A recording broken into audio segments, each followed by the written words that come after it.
بسم اللہ الرحمن الرحیم۔ ناظرین کرام، تکبیر ٹی وی کے برمنگھم اسٹوڈیو سے مسعود اختر ہزاروی پروگرام صدائے تکبیر کے ساتھ حاضر خدمت ہے۔ اسلام ایک مکمل ضابطہ حیات ہے اور اس کی جملہ تعلیمات جہاں انسانوں کو اخروی زندگی کی بہتری، کامرانی اور کامیابی کی امید دلاتی ہیں، وہاں پر ان احکامات الہیہ پر عمل کرنے سے انسانی تاریخ کے وہ خوشگوار پہلو گواہ ہیں کہ دنیا میں بھی انسانوں کو امن و سلامتی ملتی ہے اور یہ سرزمین امن و سلامتی کا گہوارہ بنتی ہے۔ ناظرین کرام، آج ہم اسلامی تعلیمات کے حوالے سے ایک انتہائی اہم موضوع پر گفتگو کریں گے کہ اسلامی سزائیں امن عالم کی ضامن ہیں۔ جہاں تک تعلق ہے سزا و جزا کا، دنیا کی معلوم تاریخ ہمیں بتاتی ہے کہ جس معاشرے کے اندر بھی انسان مل جل کر زندگی گزارتے ہیں، جہاں پر کہیں خیر کا دورہ ہوتا ہے، وہاں پر شر بھی اپنے اثرات دکھاتا ہے۔ کرائمز ہوتے رہتے ہیں، ملکی قوانین کی خلاف ورزی، انسانوں کے حقوق کی تلفی۔ جس وقت ایسی صورتحال پیدا ہوتی ہے تو قانون کے مطابق اس فرد کو جو مجرم ثابت ہو جاتا ہے سزا دی جاتی ہے۔ اب یہ سزا کس قسم کی ہونی چاہیے، کس نوعیت کی ہونی چاہیے، اس کے اثرات کمیونٹیز پر، دوسرے انسانوں پر یا مستقبل پر کس قسم کے پڑنے چاہیے، اس کا فیصلہ ان سزاؤں کے نتیجے میں جو احوال و واقعات پیدا ہوتے ہیں اس سے ہوتا ہے۔ آج ہم دیکھیں، دنیا کا کوئی معاشرہ شاید ہی ہوگا کہ وہاں پر کم از کم جرم کرنے والے کو سزا دینے کا کوئی نہ کوئی قانون، ضابطہ موجود نہ ہو۔ وہ ایک علیحدہ بات ہے کہ کہاں پر قانون پر عمل درآمد ہوتا ہے اور کہاں پر قانون دستاویزی شکل میں تو موجود ہے لیکن اس پر کما کوہو عمل درآمد نہیں ہوتا۔ جب ہم اسی حوالے سے قرآن عزیز کا مطالعہ کرتے ہیں، اسلامی تعلیمات کو دیکھتے ہیں، وہ رب ذوالجلال جو انسانوں کو عدم سے وجود بخشنے والا ہے، جو ایک ایک انسان کی سوچ، فکر اور دلوں کے اندر انگڑائیاں لینے والے خیالات کو جاننے والا ہے، جو انسانوں کی بقول قرآنی الفاظ نگاہوں کی خیانت سے بھی آگاہ ہے، اس رب ذوالجلال نے اسلامی تعلیمات میں جہاں آخرت کے حوالے سے ہمیں ان حقائق سے آگاہ فرمایا کہ دنیا کی زندگی ایک آزمائش ہے، اگر تم دنیا کی زندگی اللہ کے بتائے ہوئے احکامات کے مطابق نہیں گزارو گے، وہاں پر بھی تمہیں سزا اور جزا کے مراحل سے گزرنا پڑے گا۔ ہر نیکی، خوش عقیدگی اور بھلائی پر جہاں اللہ کی بارگاہ سے اجر مترتب ہوگا، وہاں پر گناہ کی سزا کا تصور بھی پیش کیا گیا۔ اسی طرح جو دنیا کی زندگی ہے، دنیا کی زندگی میں بھی قرآن عزیز نے حضور علیہ الصلاۃ والسلام کی احادیث قدسیہ نے، آپ کے ارشادات عالیہ نے ہمیں یہ تعلیم دی کہ دنیا کی زندگی میں بھی انصاف ہونا چاہیے۔ اللہ تعالیٰ نے قرآن عزیز میں ارشاد فرمایا، اعدلوا هو اقرب للتقوی، انصاف کرو، عدل کرو، یہ تقوی کے زیادہ قریب ہے۔ یعنی ہر حق والے کو اس کا حق ملنا چاہیے، اور ہر ناحق پر جو قبضہ کرنے والا ہو اس کو اس کی سزا ملنی چاہیے، جو کسی کے حقوق کو تلف کرنے والا ہو اس کو اپنے کیے کی سزا ملنی چاہیے۔ اور اسلامی تعلیمات نے ان بڑی بڑی سزاؤں کا جو تعین فرمایا، ان کو شریعت اسلامیہ کی اصطلاح کے اندر حدود اللہ سے تعبیر کیا جاتا ہے کہ یہ حدیں ہیں جو اللہ تبارک و تعالی نے مقرر کر دیں۔ یہاں ضمناً یہ بات بھی ہمیں سمجھ لینی چاہیے کہ عمومی طور پر انسان اپنی عقلی صلاحیتوں کو اور ظاہری شعور کو استعمال کرتے ہوئے سزاؤں کا تعین کرتا ہے، کسی بھی لیجسلیشن کے ذریعے یا پنچایت کے ذریعے۔ اس کے اندر بے شمار خامیاں ہوتی ہیں، بے شمار برے نتائج ہوتے ہیں، بے اثر نتائج ہوتے ہیں، جو فیصلہ کرتے وقت انسان اپنی عقل کے نقص کی وجہ سے سمجھ نہیں پاتا۔ لیکن اللہ تبارک و تعالی نے جو قانون، جو ضابطہ سزا و جزا کا عطا فرمایا، اس میں دور رس نتائج مترتب ہوتے ہیں اگر کسی معاشرے کے اندر کما حقہ منشاء الہی کے موافق ان کو رائج کر دیا جائے۔ اور پھر ناظرین کرام، عموماً انسانی عقل کی ساختہ قانون سازیاں سزا و جزا کے حوالے سے جو ہوتی ہیں، وہ عموماً معاشرے، اس خطہ زمین یا اپنے کلچر کی حدود تک محدود ہوتی ہیں۔ لیکن اللہ تعالی نے اسلامی سزاؤں اور حدود کے لیے جو ضوابط ہمیں عطا فرمائے، وہ اتنے دور رس نتائج کی حامل ہوتی ہیں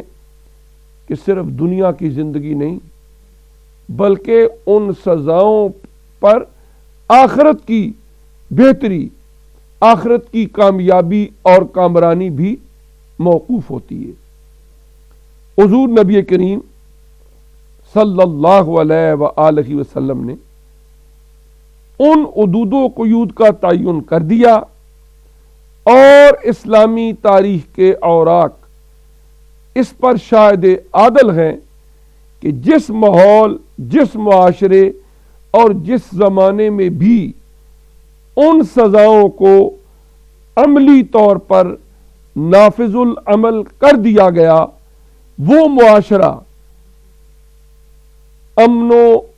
شانتی کا ایک گہوارہ بن گیا، اور صرف مسلمان ہی نہیں، جو غیر مسلم لوگ بھی اس بینر کے نیچے، اس جھنڈے کے نیچے جس پر لا الہ الا اللہ محمد الرسول اللہ کے دل نواز الفاظ رقم تھے، اور جس معاشرے کے اندر حقیقی معنوں میں اسلام کا نفاذ تھا، ان غیر مسلموں نے بھی اس سے امن، سلامتی اور اپنے لیے خیر خواہی چاہیے۔ اور پھر اسلام کا نظریہ اس حوالے سے بہت وسیع ہے کہ وہ انسانیت کی بھلائی چاہتا ہے، اور ان سزاؤں کا جو دائرہ کار ہے اس میں اتنی وسعت رکھی گئی کہ اگر ایک غیر مسلم شخص جو ہمارے دین کو نہیں مانتا ایک اسلامک اسٹیٹ کے اندر اپنی زندگی گزار رہا ہے، اس کی جان، اس کے مال، اس کی عزت و آبرو کی حفاظت حکومت اسلامیہ کی ذمہ داری ہے۔ اور اگر کوئی شخص اس غیر مسلم کے جان، مال اور عزت و آبرو پر ڈاکہ ڈالتا ہے تو اسلامی قوانین اس شخص کو عبرتناک سزا دینے کی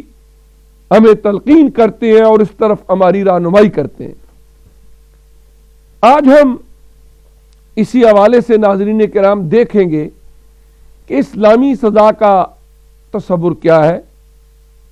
اس کے اثرات کیا مترتب ہوتے ہیں، اور پوری دنیا کے اندر بغیر کسی مبالغہ آرائی کے آج جو بے سکونی، بے اطمینانی، جب ہم میڈیا کو دیکھتے ہیں، اخبارات پڑھتے ہیں، اور بے شمار ایسے واقعات جو دل سوز قسم کے ہیں ہمارے سامنے آتے ہیں، خواہ وہ قتل و غارت کے حوالے سے ہوں، آبرو ریزی کے حوالے سے ہوں، ڈاکہ اور چوری کے حوالے سے ہوں، یا اسی طرح عزت مآب لوگوں پر طعن و تشنیع اور الزام تراشی کے حوالے سے ہوں۔ اسلام کی سزائیں ان تمام پہلوؤں کو اپنے احاطہ میں لاتی ہیں۔ اسلام کے قوانین انسانوں کو امن و سلامتی دلاتے ہیں، اور بظاہر اسلامی سزاؤں پر اعتراض کرنے والے بھی دبے لفظوں میں اس نتیجے پر پہنچ رہے ہیں کہ اگر تم یہ چاہتے ہو کہ دنیا کے اندر امن ہو، سلامتی ہو، اس کا طریقہ یہی ہے کہ اسلام کی سزاؤں کو روبہ عمل کر دیا جائے۔ یہاں پر میں ایک دو باتیں اس حوالے سے کوٹ کرنا چاہوں گا کہ کچھ ہی عرصہ پہلے جب انڈیا میں ایک بس میں ایک بچی کے ساتھ آبرو ریزی کی گئی، اس نے پھر بعد میں خودکشی کر لی۔ اب اس وقت جب صورتحال انتہائی بھیانک ہو گئی تو جو وہاں کے رہنے والے غیر مسلم لوگ بھی تھے، انہوں نے بھی اخبارات میں بیان دیے کہ اگر تم یہاں پر امن چاہتے ہو اور چاہتے ہو کہ سب کی عزت محفوظ رہے اور ہماری عزت مآب بیٹیوں کی آبرو ریزی کی جرت کو نہ کر سکے، تو وہاں کے غیر مسلموں نے بھی یہ مطالبہ کیا کہ اسلام کی جو سزا اس حوالے سے ہے اس کو نافذ العمل کر دیا جائے۔ تو لوگ اس طرح کی برائی، اس طرح کی خرابی اور اس طرح کے معاشرے کے اندر دنگا فساد کی طرف نہیں جائیں گے۔ اسی طرح جس وقت ورلڈ ہیلتھ آرگنائزیشن نے، جو کہ یونائٹڈ نیشن کی ایک ضمنی ہیلتھ کے حوالے سے تنظیم ہے، انہوں نے اپنا ایک وفد بنایا اور دنیا کے اندر مختلف جگہوں پر انہوں نے دورے کیے۔ ایک ٹاپک پر کہ آپ دیکھیں دنیا سے ایڈز کے مرض کو کیسے ختم کیا جا سکتا ہے. اس نے جو رپورٹ پیش کی ورلڈ ہیلتھ آرگنائزیشن کی اس تنظیم نے یونائٹڈ نیشنز کو، کہ اس کا طریقہ ایک ہی ہے کہ کم از کم ظاہری طور پر لوگ اس طرح زندگی گزاریں جس طرح اسلام کہتا ہے. اور اسلام کیا کہتا ہے؟ ناجائز تعلقات سے منع کرتا ہے، لواطت جیسی برائیوں کو روکتا ہے، ان کے لیے سزاؤں کا تعین کرتا ہے، اور معاشرے سے ایسے بگاڑ اور ایسے برائیوں کو جڑ سے اکھیڑتا ہے جو کہ ایک وقت اس معاشرے کے لیے ناسور بن جانے کا خطرہ پیدا کر سکتے ہیں. اور پھر ایک اور بات بھی ہمیں اسلامی سزاؤں کے حوالے سے گفتگو کی طرف جانے سے پہلے سمجھ لینی چاہیے کہ اسلام معاشرے کے اندر جس امن و شانتی کو رواج دینا چاہتا ہے اس کے لیے ایک بڑی سزا جو معاشرے کے اندر کسی کو دی جاتی ہے، مثال کے طور پر رجم کی سزا ہو کہ ایک شادی شدہ شخص مرد یا عورت بدکاری کا ارتکاب کریں، گواہ موجود ہوں، گواہوں پر جرح کی جائے، جب قاضی کی عدالت میں کورٹ میں یہ بات پایا ہے، ثبوت تک پہنچ چکے کہ واقعی اس نے جرم کیا ہے، تو ان کو رجم کیا جائے، یعنی پتھر مار کے ان کو ختم کر دیا جائے. اب بظاہر یہ محسوس ہوتا ہے کہ یہ سزا تو اتنی بڑی، اگر غلطی ہو گئی ہے ایک چانس دینا چاہیے. لیکن اگر آپ غور کریں اس سزا تک انسان کو پہنچانے والے اور اس جرم کے ارتکاب تک پہنچانے والے جتنے رستے ہیں، اسلام نے پہلے کیا کیا؟ انہیں بند کیا. مثال کے طور پر بد نظری سے منع کیا. یہی بد نظری آہستہ آہستہ انسان کے دل کے اندر برائی کے جذبات کو بھڑکاتی ہے، اور کرتے کرتے سٹیپ بائی سٹیپ ایک انسان اس منزل تک پہنچ جاتا ہے کہ وہ ایک ایسے گمبھیر جال میں پھنس جاتا ہے، ایسے گناہ کا ارتکاب کر بیٹھتا ہے کہ بالآخر اسے اپنی جان سے بھی ہاتھ دھونے پڑتے ہیں، اپنی عزت و آبرو بھی اپنے ہاتھ سے اپنے سامنے جاتے ہوئے دیکھ رہا ہوتا ہے، لیکن کر کچھ نہیں سکتا. اسلام نے، قرآن عزیز نے عورتوں کو بھی مردوں کو بھی اپنی نظروں کو جھکا کے چلنے کا، شرم و حیا کو رواج دینے کا حکم دیا. اور حضور علیہ الصلوۃ والسلام نے ارشاد فرمایا اذا فاتک الحیاء فافعل ما شئت، کہ جب تو اس سے حیا فوت ہو جائے،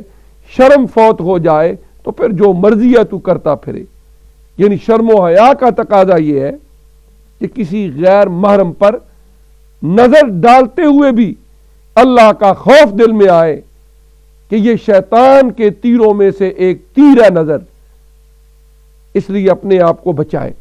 اور قرآن عزیز کے اندر مومن عورتوں اور مومن مردوں کے اوصاف میں سے یہ وصف بتایا گیا کہ وہ اپنی نظروں کو جھکاتے ہیں شرم کی وجہ سے، حیا کی وجہ سے، اللہ کے خوف سے، کہ اگر میں بد نظری اپنی عادت بنا لوں گا تو یہ میرے لیے سخت گناہ کا ارتکاب ہوگا. پھر اس کے بعد آگے چلیں. عورت کا لفظ جو ہے اس کا معنی کیا ہے؟ اس کا معنی ہے پردہ. عربی لغت کے اندر ستر عورت کہتے ہیں کہ جن جگہ کو ڈھانپنا ہوتا ہے ان کے اوپر پردہ ڈالنا. عورت کا معنی ہی پردہ ہے، اور اگر عورت میں پردہ ہو تو پھر کوئی نام اور تجویز کرنا چاہیے. اس کو عورت کہنا ایک اچنبے کی بات ہوگی کہ عربی کا لفظ ہے عورتن، جس کا معنی یہ ہے کہ وہ جو ڈھانپی ہوئی ہو. تو اس طریقے سے عورتوں کو پردے کا حکم دیا گیا. وہ رشتے، وہ ناطے کہ جن کے سامنے عورت زیب و زینت کا اظہار کر سکتی ہے، ان کو متعین کر دیا گیا کہ جو محرم رشتے ہیں ابداً ہمیشہ ہمیشہ کے لیے جن کے ساتھ نکاح کرنا کسی عورت کا حرام ہے،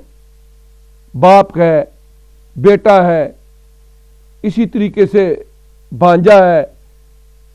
بھتیجا ہے، خامند ہے، اس طرح کے جو رشتے ہیں کہ جن میں ہمیشہ ہمیشہ کے لیے نکاح حرام ہوتا ہے، ان کے سامنے عورت زیب و زینت کا اظہار کر سکتی ہے، لیکن اس کے علاوہ منع کر دیا گیا. کیوں؟ اس لیے کہ وہ شاہراہ اور وہ پگڈنڈی جو ایک عورت کو اور ایک مرد کو چلتے چلتے ایسی منزل تک لے آتی ہے کہ وہاں پر پہنچ کے انسان گناہ کبیرہ کا اتنا بڑا ارتکاب کر بیٹھتا ہے کہ بسا اوقات اس کو رجم کی سزا کا سامنا ہوتا ہے، اور بسا اوقات 100 کوڑے اس کو سزا کے طور پر مارے جاتے ہیں اگر وہ غیر شادی شدہ ہے. وہاں تک پہنچنے کے لیے جو رستہ جا رہا ہے اس کو لک کر دیا گیا کہ یہاں سے آگے جا ہی نہ سکے. اور پھر اس کے باوجود ان حدوں کو کوئی توڑتا ہے. عورت ہے، پردے کا اہتمام نہیں کرتی، اپنی آبرو ریزی کے تحفظ کے لیے اللہ نے جو ضابطے اس کو عطا فرمائے ان کو اختیار نہیں کرتی. مرد ہے جو اللہ کے ضابطے کی خلاف ورزی کرتا ہے، نتیجتاً ایک ایسی سٹیج تک وہ پہنچ جاتے ہیں کہ پھر اس پہ پہنچ کے انہیں سزا بھگتنی پڑتی ہے. تو عرض کرنے کا مقصد یہ ہے کہ اسلام نے پہلے گندگی کا ڈھیر اکٹھا کرنے کا جو سبب بننے والی چیزیں تھیں ان کو روکا. میں ایک چھوٹی سی مثال یہ عرض کروں گا عام فہم. ہمارے گھروں کے اندر تھوڑا بہتا کوڑا کرکٹ جس کو ہم اپنی بنز میں ڈالتے ہیں ہوتا ہی ہے. ہر روز کچھ نہ کچھ اکٹھا ہوتا ہے، کچھ کچن میں، کچھ ٹوائلٹس میں، کچھ دیگر کمروں میں. اس کو ہم اکٹھا کرتے ہیں، ایک بن بیگ میں ڈالتے ہیں، اس کو پھر ہم آ کے بن میں ڈال دیتے ہیں. اگر آپ تھوڑی دیر کے لیے سوچیں، ایک محلہ ہے، ایک شہر ہے، ایک بستی ہے، وہاں پر جتنا کوڑا کرکٹ ہے ڈیلی لوگ آ کے سڑک پر پھینکتے رہیں، وہاں پر تو ڈھیر لگ جائے گا. اور جس وقت وہ ڈھیر لگ جائے اس وقت شور شرابہ ہو، اس وقت جو وہاں کی صفائی کرنے والی کونسلز ہیں ان کو لکھا جائے، جلوس نکالے جائیں، جی یہاں پر بہت بدبو آ رہی ہے، بہت گندگی ہے،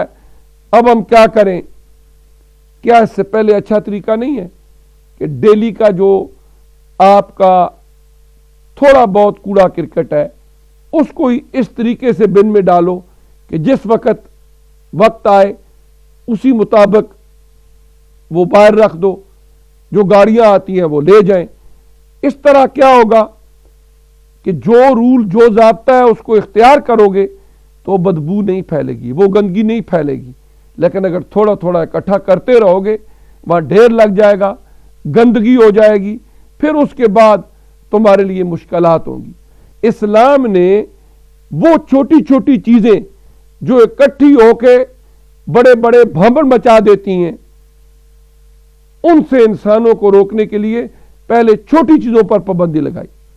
اگر شراب ایک حد تک پینے سے بندہ آپے سے باہر ہو جاتا ہے، نشے کی حالت میں ہوتا ہے، تو ایک قطرہ پینا بھی اس کا حرام ہے،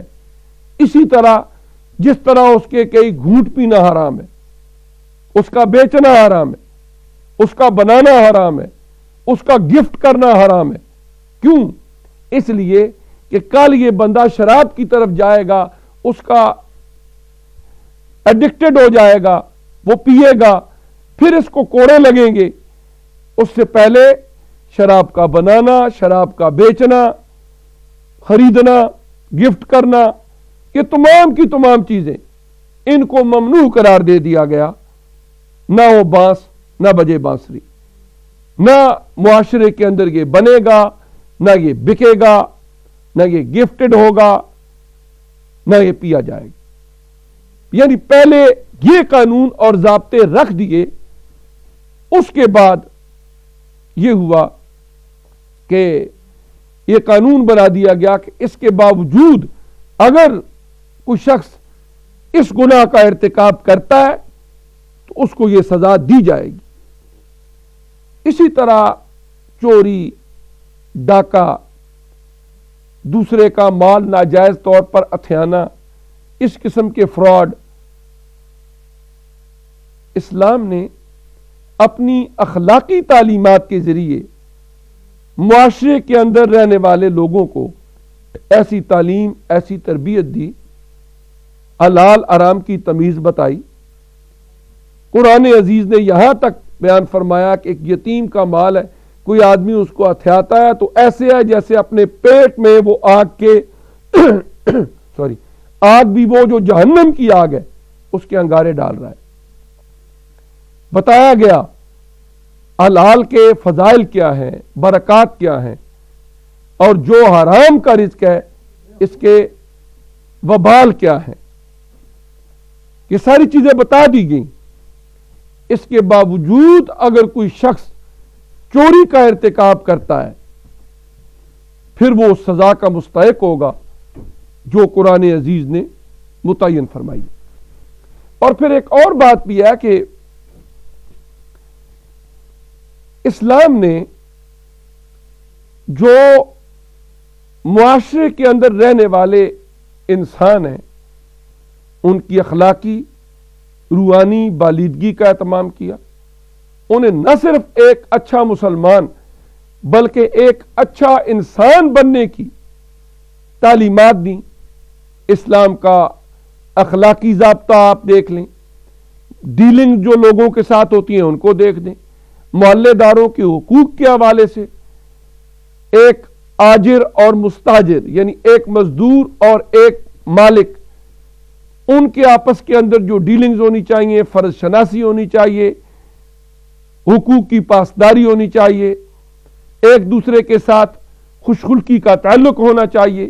اس کو پہلے بیان کر دیا۔ لیکن اس کے باوجود اگر کوئی شخص کسی کی حق تلفی کرتا ہے پھر اس کے لیے سزا کا بھی تعین کر دیا، اور کچھ حدود ہیں جن کا تعین کر دیا گیا، اور دیگر سزاؤں کے لیے قانون تعزیرات مقرر کر دیا گیا کہ وہ سزا جو اس کو دی جائے گی وہ شریعت اسلامیہ میں اجتہاد کے ذریعے تعزیرات کے طور پر جرم کرنے والوں کو ملے گی۔ تو ناظرین کرام، اب یہ ایک وقفے کا ٹائم ہوا جاتا ہے اور بریک کے بعد دوبارہ حاضر ہوتے ہیں، اور انشاءاللہ ہمارا آج کا موضوع کہ اسلامی سزائیں امن عالم کی ضامن ہیں، اس موضوع پر ہماری گفتگو جاری رہے گی۔ دیکھتے رہیے تکبیر ٹی وی۔